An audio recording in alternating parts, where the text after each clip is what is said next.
Back to back classes में आपका स्वागत है। अभी जीके खत्म हुआ, अब एनसीईआरटी हम लोग शुरू करते हैं। NCERT geography class 7 chapter number 1, ठीक है।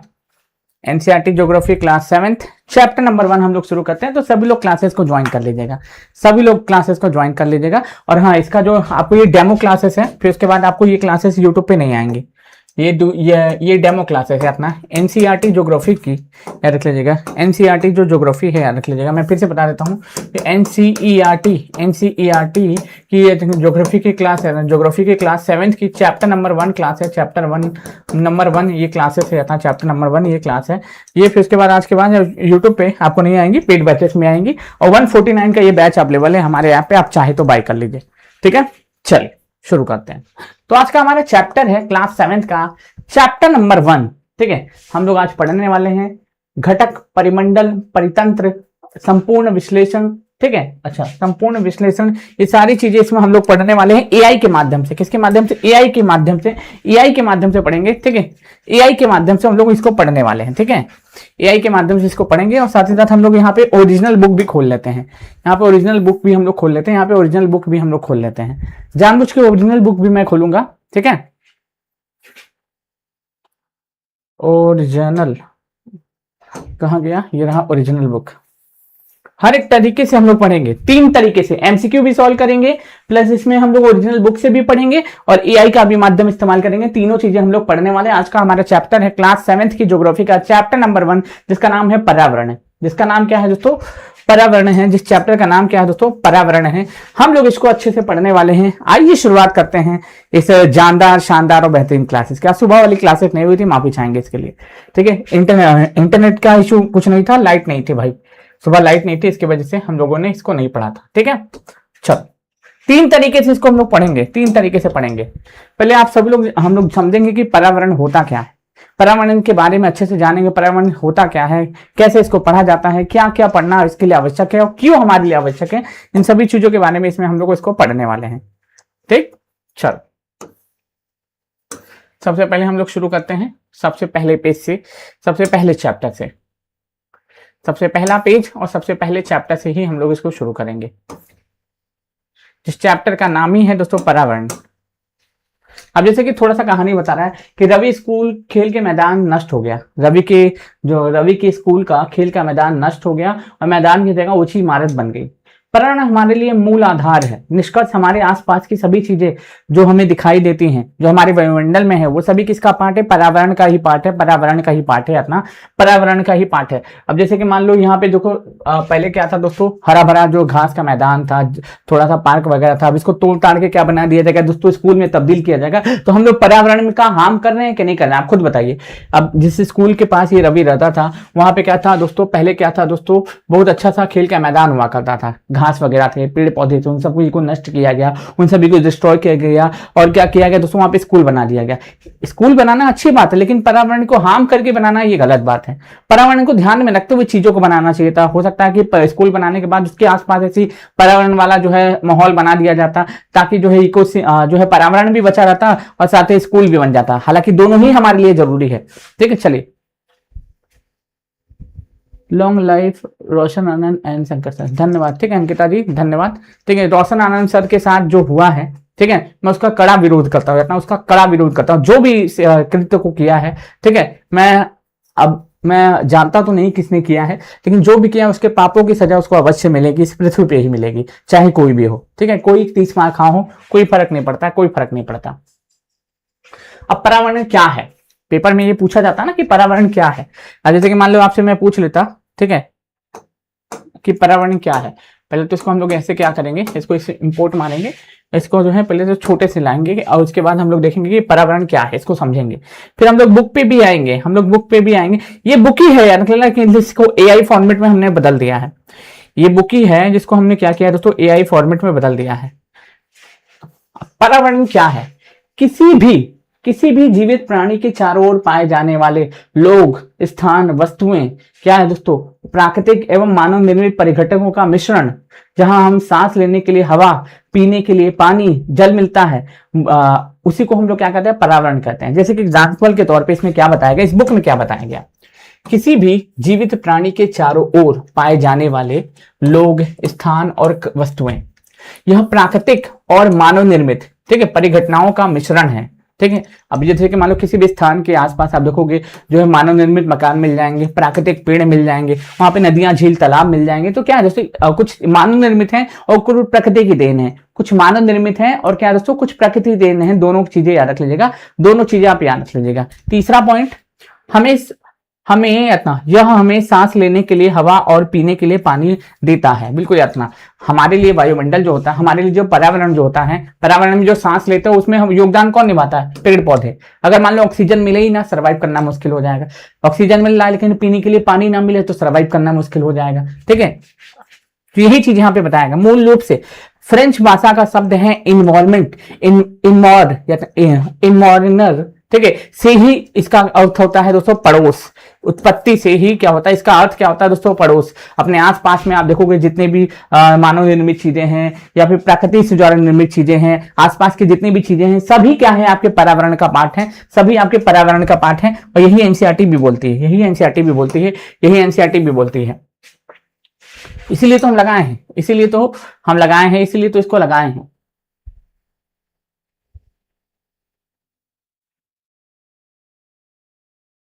कहाँ गया?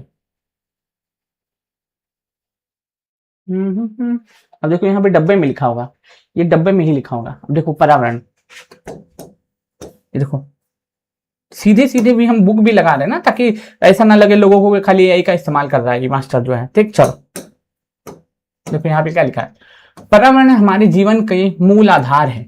यह हमें सांस लेने के लिए हवा, पीने के लिए पानी, और पीने के लिए जल और भोजन एवं रहने के लिए भूमि प्रदान करता है। ये बहुत अच्छा डेफिनेशन है कि पर्यावरण के बारे में अगर कोई पूछ ले कि सर पर्यावरण क्या है, तो पर्यावरण हमारे मूल जीवन का आधार है। पर्यावरण हमारे मूल जीवन का आधार है। यह हमें सांस लेने के लिए हवा, पीने के लिए पानी और अपना भोजन, रहने के लिए भोजन उपलब्ध करवाता है। जिस भूमि पर हम रहते हैं उसी को हम क्या कहते हैं? पर्यावरण कहते हैं। ठीक है, इसे प्राकृतिक पर्यावरण कैसे परिवर्तन करता है? मानव इसे प्राकृतिक पर्यावरण से कैसे परिवर्तित करता है? जैसे कि मान लो मानव इस प्राकृतिक पर्यावरण को कैसे परिवर्तन करता है। जैसे कि मान लो पृथ्वी ने अपने भीतर क्या है दोस्तों? कार्बन को दबा के रखा हुआ था। अब इस जो दुष्ट मानव ने क्या किया, इस दुष्ट मानव ने क्या किया? पेट्रोलियम इजाद किया, पेट्रोलियम से गाड़ी चलाना शुरू किया। क्या किया दोस्तों? हमारे वायुमंडल में कार्बन मोनोऑक्साइड को रिलीज कर दिया। ठीक है, इस प्रकृति ने हमारे जो है धरती के अंदर चीजों को, जीवाश्म को दबा के रखा था। मानव ने उसका ईंधन का उपयोग करना शुरू किया, उसको जो है कच्चा क्रूड ऑयल को जो है दोस्तों क्रूड ऑयल में बदलना शुरू किया। अब क्रूड ऑयल में बदलना शुरू किया तो जितने भी प्रकृति ने कार्बन को दबा के अपने अंदर रखी हुई थी चीजें, उन सभी को मुक्त कर दिया। और इसी से क्या होता है? हमारे पर्यावरण को हार्म हो रहा है। इसी से क्या हो रहा है? हमारे पर्यावरण को हार्म हो रहा है, हमारे पर्यावरण को हार्म हो रहा है। जैसे कि मान लो कार का धुआं वायु को प्रदूषित करता है। बिल्कुल सही बात है, कार का धुआं जो है वायु को प्रदूषित करता है। जब जब पेट्रोलियम जलता है ना, उसमें से कार्बन मोनोऑक्साइड रिलीज होता है। वो जो कार्बन मोनोऑक्साइड होता है आपको ब्रेन हेमरेज तक के लिए जिम्मेदार होता है। सोचिए, ठीक है, एकत्रित किया जाता है। जैसे भोजन बर्तनों पर परोसा जाता है और भूमि पर कारखानों का निर्माण होता है। बिल्कुल याद रख लीजिए, भोजन जो होता है बर्तनों में परोसा जाता है और यह भूमि पर कारखानों में निर्माण होता है। मानव कार मिले कारखाने एवं बर्तन का निर्माण करता है। इस प्रकार मानव प्रकृति और पर्यावरण में परिवर्तन करता है। अब जैसे कि मान लो पेड़ पौधे से मान लो कोई चीज आता है, लकड़ी आती है। पेड़ पौधों से कोई चीज अगर लकड़ी आती है तो पेड़ पौधों से जब लकड़ी आती है तो मेरे भाई लकड़ी क्या करता है? उस लकड़ी को हम लोग क्या करते हैं? उस लकड़ी को हम लोग लेके जाते हैं कारखानों में, उससे चेयर बनाते हैं। उससे चेयर के साथ साथ जो कुछ पेड़ पौधे ऐसे होते हैं जिनसे पत्ते निकलते हैं, उन पत्तों से हम लोग थाली बनाते हैं। उन सभी चीजों को हम लोग क्या करते हैं? इस्तेमाल करते हैं। एक तरीके से प्रकृति ने जिस जो कार्बन को अपने अंदर दबा के रखा हुआ था उसको मानव मुक्त करने का काम करता है जीवाश्म ईंधन के माध्यम से। जैसे कि मान लो पेट्रोलियम जब जब जलेगा कार्बन मोनोऑक्साइड रिलीज होगा।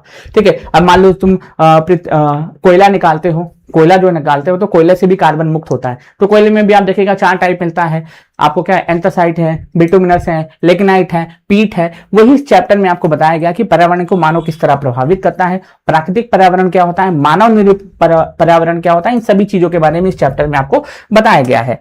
ठीक है, तो कहां पे थे? यहां पे थे हम लोग। अब ये पूछ रहा है कि पर्यावरण के मुख्य घटक कौन कौन से हैं।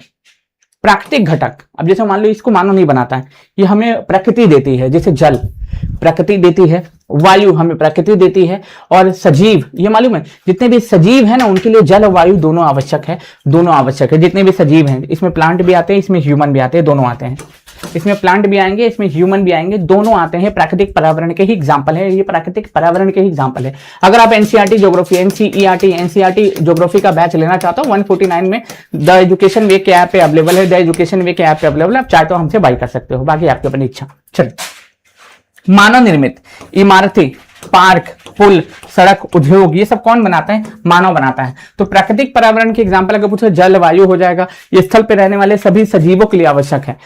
मानव निर्मित पर्यावरण, पार्क ह्यूमन बनाता है, पुलिया ह्यूमन बनाता है, सड़क ह्यूमन बनाता है, उद्योग ह्यूमन बनाता है। मानव एक व्यक्ति, परिवार, समुदाय, धर्म और शिक्षा। देखो मानव जो है एक व्यक्ति, परिवार, समुदाय, धर्म और शिक्षा से जुड़ा। जैसे कि आप देखते होंगे, हम सभी लोग जब पढ़ते होंगे तो पृथ्वी पे देखोगे, कंपैरिजन करते होंगे तो कुछ चीजें जो है ह्यूमन बनाता है, कुछ चीजें प्रकृति बनाती है। वही चैप्टर में बताया गया कि मानव ने क्या बनाया है और प्रकृति ने क्या बनाया है, इन दोनों चीजों को इसमें समझाया गया है। और मानव में आप देखिएगा तो परिवार होता है, समुदाय होता है, धर्म होता है, और सभी धर्मों की अलग अलग शिक्षाएं होती हैं, ठीक है। और इसके लिए सरकार जो है मुहैया भी चीजें करवाती है। जीव बनाम अजीव, एक होता है जो पर्यावरण के दो घटक होते हैं, एक होते हैं बायोटिक जिसको हम लोग जैविक घटक कहते हैं, एक होता है अबायोटिक जिसको हम लोग क्या कहते हैं, अजैविक घटक कहते हैं। जैविक घटक में वे व्यक्ति शामिल होते हैं जिनमें प्राण होता है, जैसे प्लांट हो गया, उसमें एक जीवन है। हमारे में क्या है दोस्तों, जीवन है। तो हम लोग किस में आते हैं दोस्तों, सजीवों में आते हैं। सजीव प्राणियों का संसार है। उदाहरण के लिए पादप और जंतु, ये किस में आते हैं, बायोटिक में आते हैं। किसमें, बायोटिक में आते हैं। किस में आते हैं, बायोटिक में आते हैं। अबायोटिक में आगे अगर पूछे कौन आता है दोस्तों, तो स्थल है, यानी कि जमीन, यानी कि स्थल है, ये किसमें, अबायोटिक में आते हैं। अब जैसे मान लो जिस लैंड पे हम लोग खड़े हैं, वो लैंड सांस थोड़े लेता है, ठीक है, वो सांस तो लेता नहीं है, लेकिन हाँ जैसे मान लो प्लांट हो गया, कोई जीव जंतु हो गया, वो क्या करता है दोस्तों, बायोटिक का एग्जाम्पल है। क्योंकि ये जो क्या करते हैं, सर्वाइव करते हैं, जन्म लेते हैं और बड़े होते हैं, मृत्यु को प्राप्त कर लेते हैं। लेकिन स्थल पे अबायोटिक चीजें हैं, जैसे पर्वत हो गया, पहाड़ हो गया, पठार हो गया, ये सांस थोड़े लेते हैं, ठीक है, ये सांस नहीं लेते, ये अबायोटिक में आते हैं। इसको हिंदी में बोलते हैं जैविक, और इसको हिंदी में क्या बोलते हैं, अजैविक। इसको बायोटिक अंग्रेजी में बोलते हैं, इसको अबायोटिक बोलते हैं। ये दोनों चीजें याद रखिएगा, ये पूछा जाता है पेपर में आपसे। स्थल मंडल, जिस स्थल पे हम लोग रहते हैं, जिस स्थल पर रहते हैं, जिस स्थल पे खड़े होकर मैं चीजों को आपको पढ़ा रहा हूं, जैसे कि पृथ्वी ठोस परबटी और कठोर, पृथ्वी ठोस परबटी या फिर कठोर ऊपरी परत है। जैसे कि पृथ्वी का ऊपर वाला जो पार्ट आप देखोगे ना, ठोस है, ठोस है। इसके नीचे भी कई सारी परतें आपको देखने को मिलती हैं, ठीक है, इसके नीचे भी कई सारी परतें आपको देखने को मिलती है। लेकिन पृथ्वी ठोस परपटी या फिर कठोर ऊपरी परत है। पृथ्वी क्या है दोस्तों, ठोस परपटी है, और उसकी ऊपरी परत काफी कठोर है। उसके नीचे जाइएगा तो देखो पृथ्वी पर खनिज और इतना चट्टान खनिज से बना हुआ है। पृथ्वी पर आप जाइएगा ना तो कहीं पे देखिएगा पठारी रीजन है तो वहां पे खनिज देखने को मिलेगा, ठीक है। और अगर आप देखोगे ऊंचे ऊंचे स्थानों पे जाइएगा तो बड़े बड़े पहाड़, चट्टान आपको देखने को मिलेंगे, और मिट्टी से ढका हुआ है। आप देखिएगा एग्रीकल्चर जहां पे की जाती है वहां पे क्या होता है, मिट्टी होता है कि नहीं होता है। जहां पे एग्रीकल्चर किया जाता है वहां पे मिट्टी होती है, और पृथ्वी कहीं पे भी सपाट नहीं है, सब जगह उबड़ खाबड़ है। वो बात अलग है कि सड़क को हम लोग बराबर बना देते हैं चलने फिरने के लिए, वो भी ऊंचा नीचा ही होता है, ऊंचा नीचा ही होता है, कहीं पे भी सड़क समान नहीं। अब नेशनल हाईवेज में भी आप जाइएगा तो थोड़ा ऊंचा होता है फिर नीचा होता है, थोड़ा ऊंचा होता है फिर नीचा होता है, आगे जाइएगा उबड़ खाबड़ होता है, जमीन में भी जाइएगा उबड़ खाबड़ होता है, तो कहीं भी एक समान देखने को चीजें नहीं मिलती हैं। महत्व, अब स्थल पे जो है, जो इतने भी स्थल होते हैं, खासतौर पे जो मैदानी क्षेत्र, तो जो सपाट होते हैं वहां पे कृषि लोग करते हैं, वहां पे कृषि लोग करते हैं, और आवास होता है, आवास होता है। वो बात अलग है कि मैदानों में ज्यादा होता है, मैदानों में लोग ज्यादा रहते हैं, पठारों में कम रहते हैं, पठारों में कम रहते हैं, और पहाड़ों में उससे भी कम रहते हैं, पहाड़ों में उससे भी कम रहते हैं। जाहिर सी बात है, इस तरह तिरछी आकार की पहाड़ी है तो वहां पे एक दो घर बन जाएगा, वही वहां पे जीले, वही बहुत बड़ी बात हो जाएगी। पठार उससे थोड़ा नीचे हो जाएगा, थोड़ा नीचे हो जाएगा तो वहां पे लोग रहना और थोड़ा ज्यादा पसंद करेंगे। और मैदान उससे भी नीचे एकदम सपाट भूमि हो जाएगी तो वहां पे मकान पे मकान, मकान पे मकान, मकान पे मकान बना के लोग जीना शुरू कर देते हैं। तो यही चीजें इसमें बताई गई हैं स्थल मंडल, स्थल मंडल के बारे में। यही चीजें इसमें बताया गया है स्थल मंडल के बारे में, याद रख लीजिएगा। यही चीजें इसमें बताई गई हैं स्थल मंडल के बारे में। यही चीजें इसमें बताई गई हैं किसके बारे में, स्थल मंडल के बारे में, स्थल मंडल के बारे में, स्थल मंडल के बारे में। जल मंडल 10-15 मिनट लाइट नहीं था तो बैठे हुए थे। जलमंडल, देखो पृथ्वी पर देखोगे जीवन मतलब को जितने भी सजीव हैं वो बिना जीवन जल के जीवन को सरवाइव नहीं कर सकते। जितने भी हमारे पृथ्वी पे सजीव हैं, जितने भी सजीव हैं, उनको जल चाहिए ही चाहिए। ठीक, अब जैसे कि मान लो जल विभिन्न स्रोतों का क्षेत्र है, जैसे कि मान लो नदी, झील, समुद्र, महासागर, इनमें ही क्या है आपको जल देखने को मिलता है। सभी जीवित प्राणियों के लिए जल आवश्यक है, इसके बिना जीवन संभव नहीं है। और पृथ्वी पर 2/3 क्षेत्र में आप देखोगे ना आपको जल ही देखने को मिलेगा। लेकिन 2/3 क्षेत्र में जल देखने को मिलेगा, लेकिन पीने योग्य पानी 2.5% ही है ना। पीने योग्य पानी 2.5% है। वो किसमें देखने को मिलता है? नदी में, झील में देखने को मिलता है। और यतना नदी में, झील में, तालाब में, यतना तालाब में, इन सभी जगह पे देखने को मिलता है पीने योग्य पानी। समुद्र का पानी आप पी नहीं सकते, महासागर का पानी आप पी नहीं सकते, बहुत खारा होता है। क्या होता है मेरे भाई? बहुत खारा होता है ये पानी, इसलिए इसको पी नहीं सकते आप, इसको पी नहीं सकते। अब यही इसमें भी कहा गया है, यही चीजें इसमें भी कही गई हैं। देखो ये पूरा एनसीईआरटी है यार ना, ये पूरा एनसीईआरटी है, इसमें हम 0.5% भी चेंजमेंट नहीं किए हैं, 0.5% भी चेंजमेंट नहीं किए हैं। यहाँ पे मैंने अभी आपको थोड़ी देर पहले आपको समझाया, यहाँ पे अभी हमने आपको क्या बताया, मैंने अभी आपको किसके बारे में बताया? यहाँ पे मैंने बताया प्राकृतिक पर्यावरण के बारे में। अब ये प्राकृतिक पर्यावरण जैसे कि एग्जांपल के तौर पे मैंने अभी आपको बताया भूमि, जल, वायु, पेड़ पौधे, जीव जंतु मिलकर प्राकृतिक पर्यावरण बनाते हैं, जिसमें जो है स्थल मंडल है, जल मंडल है, वायुमंडल है। और तीनों का जो कॉमन प्लेस होता है, देखो स्थल मंडल, जल मंडल और वायुमंडल, इन तीनों का जो कॉमन प्लेस होता है ना, उसको हम लोग कहते हैं जैव मंडल। उसको हम लोग क्या कहते हैं दोस्तों? उसको हम लोग जैव मंडल कहते हैं। स्थल मंडल इतना, स्थल मंडल, स्थल मंडल, वायुमंडल, वायुमंडल, वायुमंडल, और जो है दोस्तों स्थल मंडल, वायुमंडल और जल मंडल। जल मंडल, जल मंडल का जो कॉमन प्लेस होता है उसको हम लोग, इन तीनों का जो कॉमन प्लेस होता है वो स्थान रहने योग्य काफी अच्छा होता है, और इसी स्थान को हम लोग जैव मंडल कहते हैं। इसी स्थान को हम लोग जैव मंडल कहते हैं। देखो जहाँ पे स्थल मंडल, जल मंडल और वायुमंडल का मिश्रण आपको देखने को मिलेगा, वो स्थान क्या कहलाता है? जैव मंडल कहलाता है। वही एनसीईआरटी में कहा गया प्राकृतिक पर्यावरण, इसमें भूमि, जल, वायु, पेड़ पौधे, रत्ना, जीव जंतु मिलकर प्राकृतिक पर्यावरण बनाते हैं, जिसमें स्थल मंडल, जल मंडल, वायुमंडल, इन तीनों का जो कॉमन प्लेस होता है उसे जैव मंडल कहते हैं, जैव मंडल कहते हैं। पिछले चैप्टर में हमने आपको इसके बारे में पढ़ाया भी था।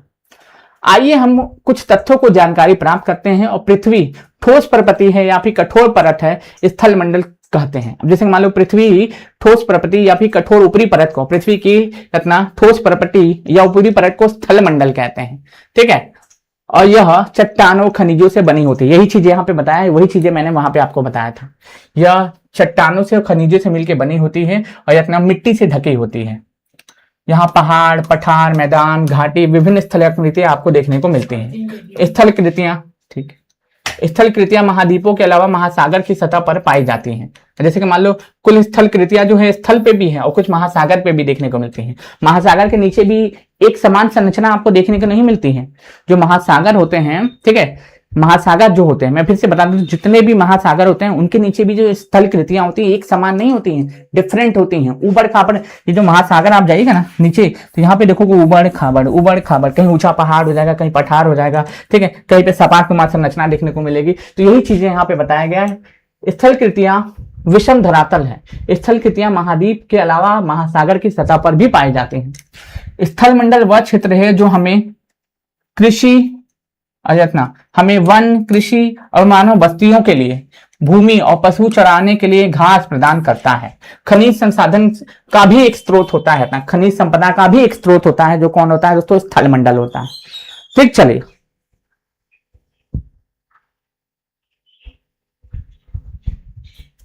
ठीक है, आपने अपने आसपास स्थल को, ठीक है, आपने अपने आसपास स्थल को देखिए और आपके पड़ोस में भूमि का उपयोग किस किस उपयोग में हो रहा है इसकी सूची बनाइए। जैसे कि मेरे घर के आसपास आप देखोगे तो वहां पे देखोगे कई सारे प्लांट भी हैं, कई सारे स्थल पे पेड़ भी लगे हुए हैं, कई सारे जो स्थल पे क्या लगे हुए हैं दोस्तों? पेड़ भी लगे हुए हैं, कई सारे स्थल पे पेड़ भी लगे हुए हैं। अरे बेवकूफ इंसान, चुपचाप से पढ़ लो। ठीक, चले, ठीक है, बेवकूफ इंसान चुपचाप से पढ़ लो। तारीफ वरीफ काहे कर रहे हो तुम? ठीक है, नीतू कुमारी जी बेवकूफ औरत, ठीक है, बेवकूफ लड़की, तारीफ बाद में कर लेना, पर्सनली हमको मैसेज कर देना, तारीफ कर देना।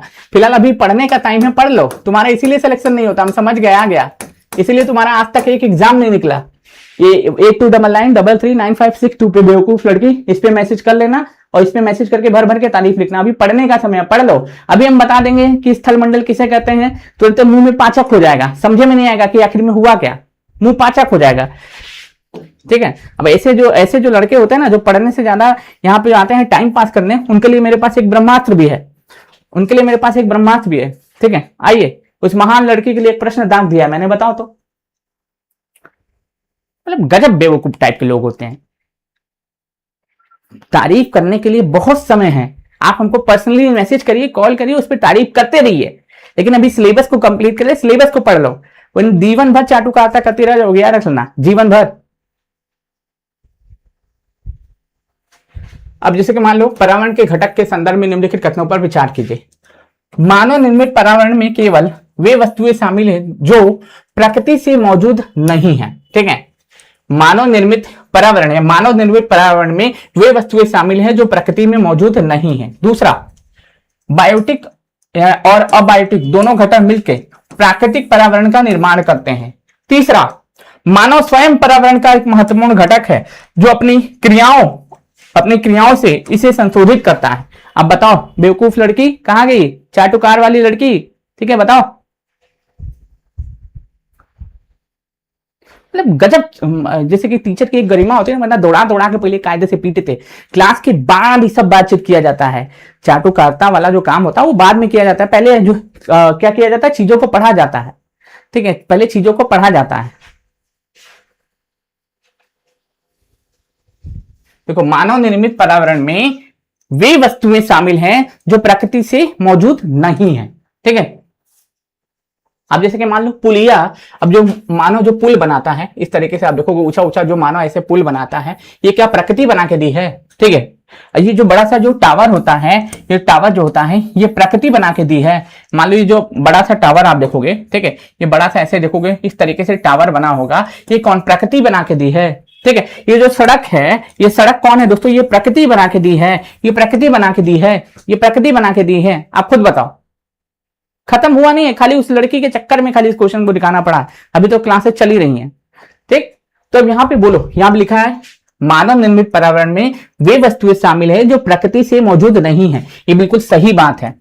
बायोटिक और बायोटिक दोनों घटक मिलकर प्राकृतिक पर्यावरण का निर्माण करते हैं। यहाँ पे मैंने अभी आपको दिखाया, यहाँ पे मैंने अभी थोड़ी देर पहले आपको दिखाया था, ये देखो यहाँ पे लिखा है कि नहीं, ये लिखा हुआ है दोस्तों, यहाँ पे देखोगे, यहाँ पे लिखा होगा, देखो, पेड़ पौधे, जल, वायु, पेड़ पौधे मिलकर के प्राकृतिक पर्यावरण बनाते हैं।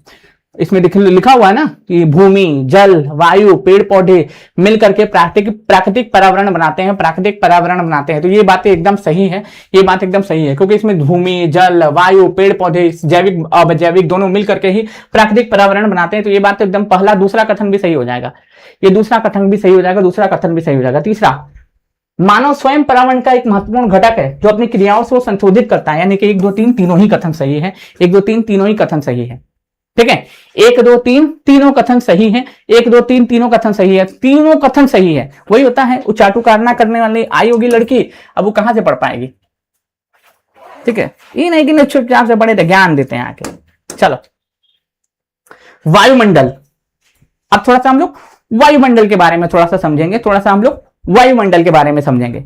वायुमंडल आपको पता होगा, ठीक है, तुम लोग जिसका जो है एग्जाम्पल देते हो ना, ठीक है, उसको जाके पूछ लेना कि कौन कौन से एग्जाम क्वालिफाई करके और किसका इंटरव्यू देके मास्टर तुमको पढ़ाता है, उनसे जाके बोल लेना आज तक यूपीएससी का मेंस लिखे हैं, यूपीएससी का इंटरव्यू दिए हैं, जाके पूछ लेना, मुंह पाचक हो जाएगा तुरंत।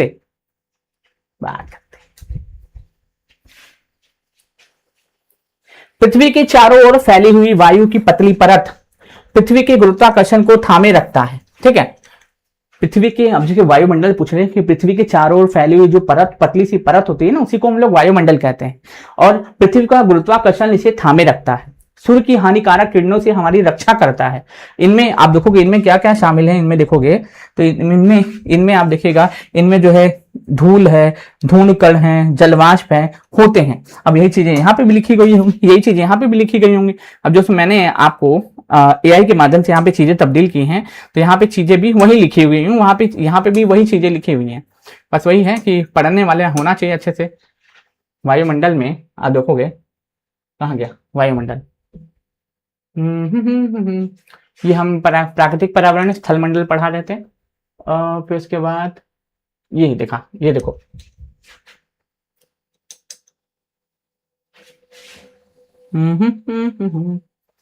चलो इसको बड़ा करते हैं।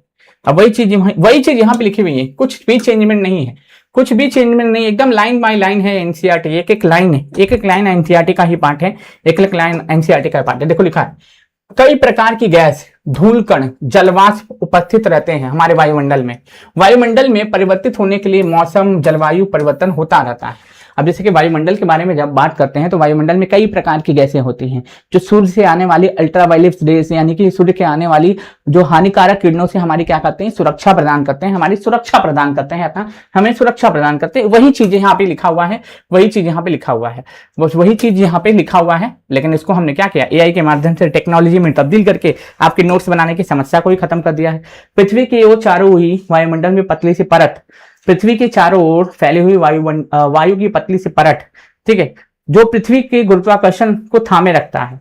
पृथ्वी का गुरुत्वाकर्षण जो है इसको थामे रखता है, सूर्य से हानिकारक किरणों से रक्षा करता है। इसमें गैस, धूल कण और जलवाष्प शामिल होते हैं। इसी को हम लोग वायुमंडल कहते हैं, इसी को हम लोग वायुमंडल कहते हैं, ठीक है, इसी को हम लोग क्या कहते हैं, वायुमंडल कहते हैं। और मैंने आपको तीनों का कॉमन प्लेस बताया, जहां पे स्थल मंडल, जहां पे जल मंडल और जहां पे वायुमंडल मिलते हैं। इन तीनों का जो कॉमन प्लेस होता है इसको हम लोग क्या कहते हैं, इसको हम लोग जैव मंडल कहते हैं। इसको, इन तीनों का जो कॉमन प्लेस होता है उसको हम लोग जैव मंडल कहते हैं। इसको हम लोग क्या कहते हैं मेरे भाई, जैव मंडल कहते हैं, इसको हम लोग जैव मंडल कहते हैं। तीनों का जो कॉमन प्लेस होता है, ठीक। चलो, पृथ्वी का संकीर्ण क्षेत्र जहां जीवन संभव है, ठीक है, और पादप जीव जंतु मिलकर के इसका निर्माण करते हैं, जहां स्थल मंडल, वायुमंडल और इतना स्थल मंडल, जल मंडल, वायुमंडल क्रिया करते हैं और यह सजीव प्राणियों का संसार है। इस स्थान को हम लोग क्या कहते हैं, जैवमंडल कहते हैं, इस स्थान को बायोस्फीयर कहते हैं, ठीक है। चलो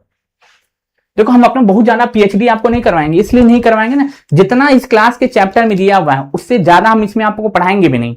जितना इस क्लास के चैप्टर में दिया हुआ है उससे ज्यादा हम इसमें पढ़ाएंगे भी नहीं, उससे ज्यादा हम इसमें पढ़ाएंगे भी नहीं। मैं पहले ही बता देता हूं, क्योंकि ये डेमो के रूप में क्लासेस जा रही है, तो आपको चीजें तो आपको कहां मिलेंगी दोस्तों, सब पेड में ही ये सारी चीजें मिल जाएंगी, उपलब्ध हो जाएंगी, पीडीएफ प्राइवेट हो जाएगा। वह तंत्र जिसमें समस्त जीवधारी आपस में क्रिया करते हैं, भौतिक रासायनिक कारकों के साथ परस्पर संबंध और ऊर्जा पादप का स्थानांतरण होता है, और यत्ना उसे हम लोग क्या कहते हैं, उसी को हम लोग परितंत्र कहते हैं, उसी को हम लोग परितंत्र कहते हैं, उसी को हम लोग क्या कहते हैं दोस्तों, परितंत्र के नाम से जानते हैं, उसी को हम लोग परितंत्र के नाम से जानते हैं, उसी को हम लोग परितंत्र के नाम से जानते हैं। देखो यहां पे लिखा है ना, आकार छोटा तथा ताल विशाल वर्षा का वन हो सकता है। अब जैसे कि मान लो जब हम परितंत्र के बारे में बात करो, आकार छोटा, ताल या फिर विशाल वर्षा वाला वर्षा वन हो सकता है। अब जैसे परितंत्र के बारे में जब भी हम लोग बात कर सकते हैं, तो जो परितंत्र होता है ना वो छोटा हो सकता है, छोटा से छोटा हो सकता है, एक नाली का परितंत्र हो सकता है, एक महासागर का परितंत्र हो सकता है, एक जो है रेगिस्तान का परितंत्र हो सकता है, एक विशाल परितंत्र होता है। परितंत्र छोटा से छोटा और बड़ा से बड़ा हो सकता है। तो वह तंत्र जिसमें समस्त जीवधारी आपस में एक दूसरे के साथ क्रिया करते हैं, भौतिक रासायनिक कारकों के साथ परस्पर संबंध स्थापित करते हैं, ऊर्जा पदार्थ का स्थानांतरण होता है, उस स्थान को हम लोग क्या कहते हैं, उस स्थान को हम लोग परितंत्र कहते हैं, परितंत्र कहते हैं, उस स्थान को परितंत्र कहते हैं। इसका आकार छोटा एक नाली का भी हो सकता है और इसका एक आकार महासागर का भी हो सकता है, ठीक है, छोटा से छोटा और बड़ा से बड़ा हो सकता है। इसी को हम लोग परितंत्र कहते हैं, इसी को हम लोग परितंत्र कहते हैं, ठीक है। चल, परितंत्र के उदाहरण, केरल की मूसलाधार बारिश, हरे भरे खेत, नारियल के बागान और जैसलमेर के कीर के पेड़, सूखी रेत और ऊंट। एक ही देश में पर्यावरण के विशाल अंतर है। जैसे कि मान लो केरल में आप देखोगे, यहाँ पे देखोगे लगातार बारिश होती है, तो यहाँ पे जैव विविधता काफी ज्यादा है, लेकिन यहाँ का भी परितंत्र है, यहाँ पे बहुत ज्यादा जीव जंतु देखने को मिलेंगे, बहुत ज्यादा घने जो है ऐसे जो है आपको जो है दोस्तों जीव जंतु देखने को मिलेंगे, ऐसे पेड़ पौधे देखने को मिलेंगे जिनको आपने देखा ही ना हो। उसी तरीके से रेगिस्तान में चले जाइएगा तो वहां पे कैक्टस वाले पौधे देखने को मिलेंगे, खतरनाक जीव जंतु देखने को मिलेंगे, क्योंकि उस स्थान में अपनी बॉडी को उस हिसाब से ढाल लेते हैं, खतरनाक वाले सांप देखने को मिलेंगे। तो एक ही देश में कई सारे परितंत्र के उदाहरण आपको देखने को मिल जा रहे हैं। एक ही देश में पर्यावरण का विशाल अंतर, हर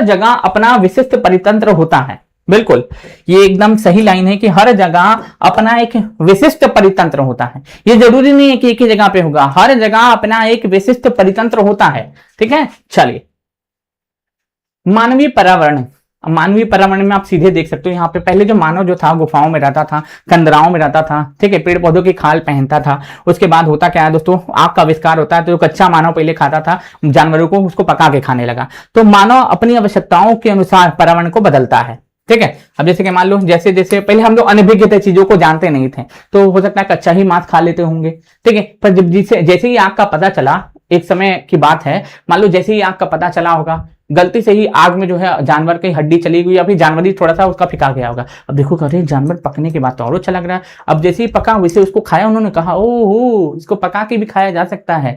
फिर उसके बाद होता क्या है दोस्तों, मानव पहले जानवरों को खाता था, गुफाओं में रहता था। जैसे ही मानव थोड़ा सा समझदार हुआ, पहिए का आविष्कार हुआ, पहिए का आविष्कार हुआ। अब पहिए का आविष्कार हुआ तो उससे मानव एक स्थान से दूसरे स्थान जाने भी लगा। इसके साथ साथ हल का आविष्कार हुआ तो मानव खेती भी करने लगा, स्थायी जीवन जीने लगा। अब जब स्थायी जीवन जीने लगा तो कीटाओं का भी निर्माण होना शुरू हो गया, पर उसके साथ साथ दीवारों का भी निर्माण होना शुरू हो गया। और जैसे ही मानव को समझ में आया कि चीजें समझने लगा, मानव जब समझदार हुआ तो बड़े बड़े मकानों में, बड़े बड़े स्थानों पर रहना शुरू कर दिया। तो ये बोल रहा है ना कि मानव अपनी आवश्यकताओं के अनुसार पर्यावरण को बदलता है, ये बात सही है, ठीक है। जब तक आवश्यकता आविष्कार की जननी होती है, आवश्यकता आविष्कार की जननी होती है, आवश्यकता आविष्कार की क्या होती है, जननी होती है। इसलिए मानव अपनी आवश्यकताओं के अनुसार क्या करता है, चीजों को बदलता है। धीरे धीरे खेती, पशुपालक और पहिए का आविष्कार हुआ, बिल्कुल सही बात है। आवश्यकता बढ़ने पर पर्यावरण में परिवर्तन भी होना शुरू हो गया, ये बात सत्य है, ये बात कोई झुटला नहीं सकता, ये बात सत्य है, ये बात कोई भी झुटला नहीं सकता। अब एग्जाम्पल के तौर पे पहले जो चीजें होता था ना, वस्तु विनिमय के आधार पे चीजें होती थी। जैसे मेरे पास चीनी था, उसके पास चावल है, तो चीनी हम उसको दे देते, चावल हमको दे देता था। बदले में आदान प्रदान, दोहरी सहमति होती थी, वस्तुओं का अदला बदला हो जाता था, आदान प्रदान हो जाता था, जीवन चल जाता था।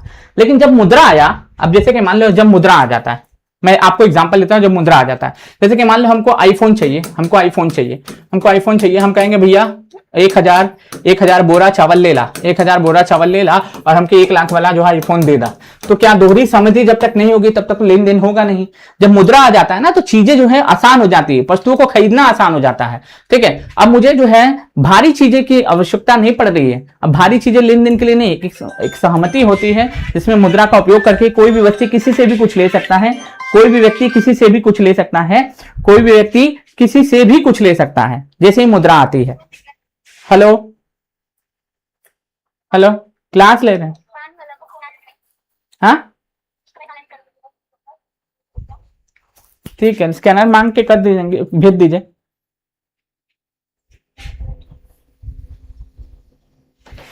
ये क्या लिखा है, वस्तु विनिमय पद्धति, धन के बिना वस्तुओं का अदला बदली। जैसा कि मैंने आपको बताया, औद्योगिक क्रांति, बड़े पैमाने पर उत्पादन शुरू हुआ और आवागमन तेज हुआ और सूचना संचार सहज विशाल व्यापी हो गया। तब उसके बाद मुद्रा आई है, उसके बाद क्या हुआ, लेन देन आसान हो गया, पर्यावरण संतुलन, मानव और पर्यावरण के बीच सही संतुलन की आवश्यकता है। प्राकृतिक पर्यावरण को नष्ट करने से बचाना चाहिए, बिल्कुल सही बात है। अगर मान लो हम लोग प्राकृतिक पर्यावरण, जैसे पेड़ पौधे कटाई करते जाओगे तो हमारे वायुमंडल में जो हम लोग CO2 की मात्रा बढ़ रही है, उसको अगर O2 में नहीं बदला गया तो क्या आएगी, ग्लोबल वार्मिंग आएगी, दुनिया का सर्वनाश हो जाएगा। और दुनिया का क्या हो जाएगा, दुनिया का सर्वनाश हो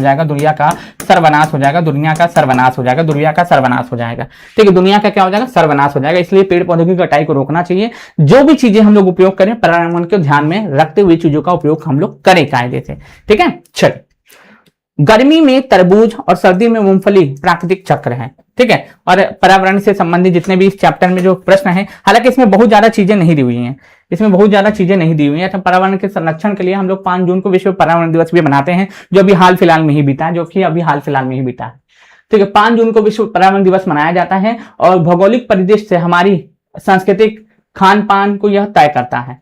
अब कोई मैं एक चीज और आपको बता देता हूँ, एग्जाम में नोट करने वाला पॉइंट है, ये पेपर में हर बार आता है। इस चैप्टर में आपको 3 चीजें याद रखनी है, स्थल मंडल के बारे में चीजें याद रखनी है, वायुमंडल के बारे में चीजें याद रखनी है, वायुमंडल के बारे में चीजें याद रखनी है, और जो है जलमंडल के बारे में चीजें याद रखनी है, जलमंडल के बारे में चीजें आपको याद रखनी है।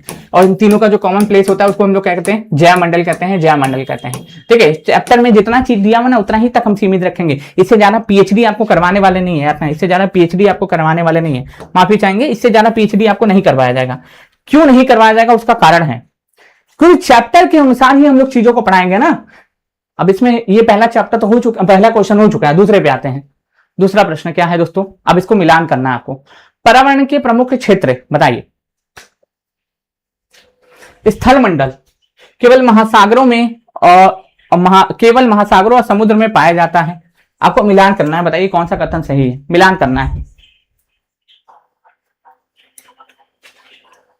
ना ना ना ना, ये 12th नहीं जाएगा, 6 to 10 का ही बैच है ये, 6 to 10 का ही बैच है। 12th कैसे चला जाएगा भाई, 6 to 10 का ही बैच है यार। 7 का चैप्टर नंबर 1 करवाना है, फिर उसके बाद 8 का चैप्टर नंबर 1 करवाएंगे, फिर उसके बाद सारी चीजें पेट में ही जाएंगी, आपकी पेट में ही जाएंगी। दूसरे नंबर प्रश्न पे आते हैं, बताइए। ये पूछ रहा है कि निम्नलिखित में से विचार कीजिए। स्थल मंडल चट्टान, खनिजों और ठोस प्रॉपर्टी का क्रस्ट है, बिल्कुल सही बात है। दूसरा, वायुमंडल पृथ्वी के गुरुत्वाकर्षण बल द्वारा थामी गई गैस की पतली परत, बिल्कुल सही बात है, यानी कि पहला दूसरा सही है। जलमंडल केवल महासागरों और समुद्र में पाए जाने वाला स्थान है, गलत है। ये महासागर में भी पाया जाता है, महासागर में भी पाया जाता है, प्लस क्या है, स्थल में भी पाया जाता है, प्लस स्थल में भी पाया जाता है, तो गलत है। केवल 2 ही सही है, यानी कि पहला और दूसरा सही हो जाएगा, पहला और दूसरा सही हो जाएगा, पहला और दूसरा सही हो जाएगा। केवल 2 ही कथन सही है, केवल 2 ही कथन आपका सही है ये, ठीक है। चलिए आगे बढ़ते हैं। क्वेश्चन ही गायब है भाई साहब, क्वेश्चन ही गायब है। देखो, अब जैसे परितंत्र मैंने अभी आपको बोला, ये छोटा से छोटा हो सकता है और ये बड़ा से बड़ा हो सकता है, ये जो है दोस्तों जैविक अजैविक के साथ।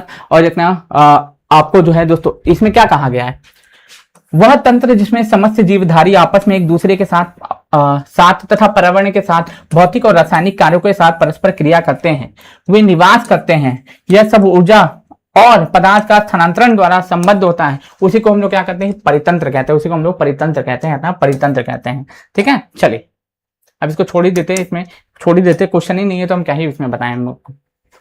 जय मंडल के संदर्भ में निम्नलिखित कथनों में से कौन सा कथन असत्य है।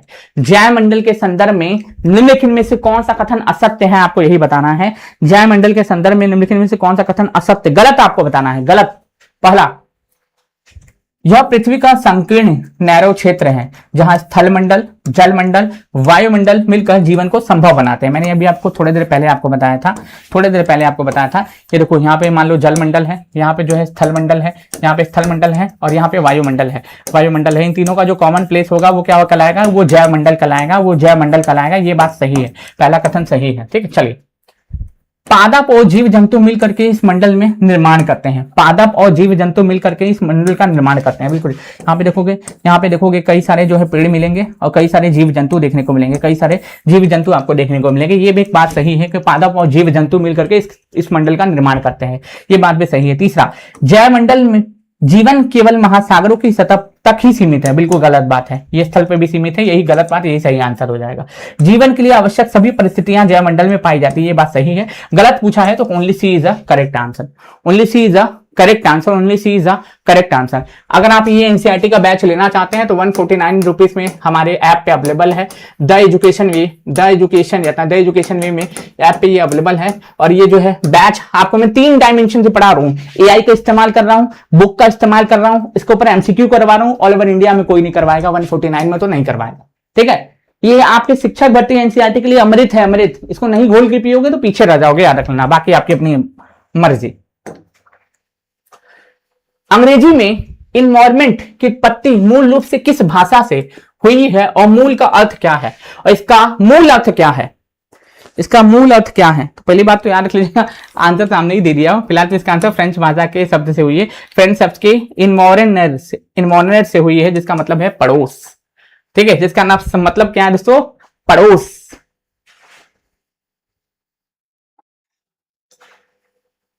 ठीक, चलिए आगे बढ़ते हैं। 7 प्रश्न है, ओ मजा आ रहा, अभी तो मजा आना शुरू हुआ था, 7 प्रश्न है इसमें, ठीक है। तो हमने इसमें आपको जो है, इसमें हमने आपको इससे संबंधित जितने भी तथ्य थे वो सारी चीजें हमने आपको इसमें करवाई है। परितंत्र मैंने आपको बता देता हूं, परितंत्र इसमें एनसीईआरटी की भाषा में भी बता देता हूं, हमने अपनी भाषा में भी बताया, एनसीईआरटी भी समझाते हैं। रवि किसी एक परितंत्र में आपको एग्जांपल देते हैं। रवि, भाई साहब कितना ही मोटा है। रवि की एक एनसीटी कैंप जैसी आश्चर्य, अच्छा ये बेकार है यार कहानी, इसको थोड़े समझना। अच्छा, मानवीय पर्यावरण भी बता चुके हैं, मानवीय पर्यावरण भी बता चुके हैं। अब इसके भी प्रश्नों को भी सॉल्व कर लेते हैं हम लोग, इसके प्रश्नों को भी सॉल्व कर लेते हैं, इसको भी सॉल्व कर लेते हैं, देखते हैं। ठीक है, आप सभी लोग बताइएगा इनमें से कौन सा सही है। ठीक, चलो इसमें से कौन सा सही है, कौन सा सही है। ये पूछ रहा है इनमें से कौन सा प्राकृतिक परितंत्र नहीं है, प्राकृतिक परितंत्र नहीं है, अपना प्राकृतिक परितंत्र नहीं है। देखो मरुस्थल प्राकृतिक परितंत्र है, वन प्राकृतिक परितंत्र है, लेकिन अगर ताल पूछे तो ये प्राकृतिक परितंत्र नहीं है, प्राकृतिक परितंत्र नहीं है। इनमें से कौन सा मानवीय पर्यावरण का घटक नहीं है। ठीक है, याद रखना, धर्म है, ठीक है, समुदाय है, लेकिन स्थल नहीं है, स्थल नहीं है। इनमें से कौन सा मानव निर्मित पर्यावरण है। देखो तो पहली बात तो याद रख लीजिएगा, समुद्र जो है मानव निर्मित नहीं है, पहाड़ जो है मानव निर्मित नहीं है, लेकिन जो सड़क है ये मानव निर्मित है, ये सड़क जो है ये मानव निर्मित है, ये सड़क जो है मानव निर्मित है, याद रख लीजिएगा। इनमें से कौन सा पर्यावरण के लिए खतरा है। पादप वृद्धि बिल्कुल नहीं, ठीक है, फसल वृद्धि बिल्कुल नहीं, जनसंख्या वृद्धि। जनसंख्या वृद्धि क्या है दोस्तों, मानव के लिए खतरा है, ये मानव के लिए क्या है दोस्तों, खतरा है, मानव के लिए क्या है दोस्तों, खतरा है, ये मानव के लिए क्या है मेरे भाई, खतरा है, ये खतरा है। अब ये मैच द कॉलम पे भी आ जाते हैं। ठीक है, मैच द कॉलम पे भी हम लोग मिलान कर लेते हैं, क्या हम लोग मैच द कॉलम को भी मिलान कर लेते हैं, मैच द कॉलम को भी मिलान कर लेते हैं।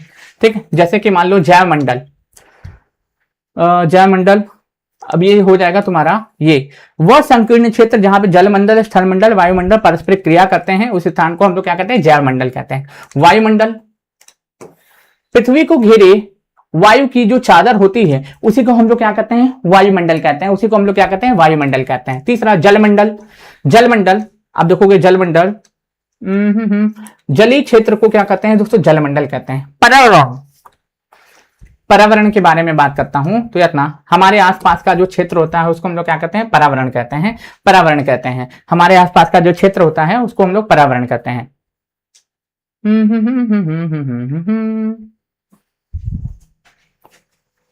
अब यहाँ पे इसका आंसर आप लोग लिख के जरूर से बताइएगा, लिख के भेजिएगा ग्रुप में। ठीक है, हम इसको चेक करके आपके लिए भेज देंगे। ठीक है, अब इसको लिख करके जरूर से भेजिएगा, इसको लिख करके जरूर से भेजिएगा। टेलीग्राम ग्रुप में ओपन कर दूंगा कल मैं थोड़ी देर के लिए, वहां पे भेज देना। हालांकि अभी टेलीग्राम बंद हो जाएगा कुछ दिनों के लिए। मानव अपने पर्यावरण में परिवर्तन करता है, ठीक है, कारण बताइए कैसे, कैसे क्यों करता है। पौधे एवं जीव जंतु एक दूसरे से आश्रित हैं, क्यों आश्रित है, ये दोनों आप कमेंट करते हुए मतलब इसका जो आंसर लिख के भेजिएगा टेलीग्राम में, मैं कल 1 घंटे के लिए 5 बजे शाम को ओपन कर दूंगा। ठीक है, चलिए बहुत बहुत शुक्रिया, बहुत बहुत धन्यवाद।